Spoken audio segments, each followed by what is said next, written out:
Welcome to Samba Samba. Enjoy the video. Start with the secret to juicy, flavorful chicken, a good brine. In this video, I will explain how to cook crunchy fried chicken. First, soak your chicken pieces in a buttermilk mixture for at least 4 hours or even overnight in the refrigerator. This step tenderizes the meat and infuses it with flavor.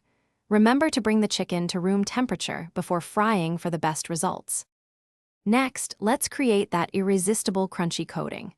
Combine all-purpose flour with your favorite spices, such as paprika, garlic powder, and a pinch of cayenne pepper in a large bowl. Dredge each chicken piece, ensuring it's fully coated. For an extra crispy texture, dip the chicken back into the buttermilk and then dredge it a second time, pressing the flour firmly onto the surface. Now for the frying. Heat about 3 inches of a neutral oil, like peanut or vegetable oil, in a heavy-bottomed pot to exactly 350 degrees Fahrenheit. Fry the chicken in small batches to maintain the oil temperature. Dark meat, like thighs and drumsticks, typically needs about 13 minutes, while white meat, such as breasts and wings, cooks in around 8 minutes until golden brown and crispy. Once your chicken is beautifully golden and crispy, transfer it to a wire rack set over a baking sheet.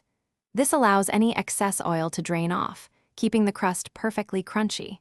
It's crucial to let the chicken rest for at least 5 minutes before serving. This short resting period ensures the juices redistribute throughout the meat, resulting in a wonderfully moist and flavorful bite every time. Thanks for watching. Consider subscribing if we helped you.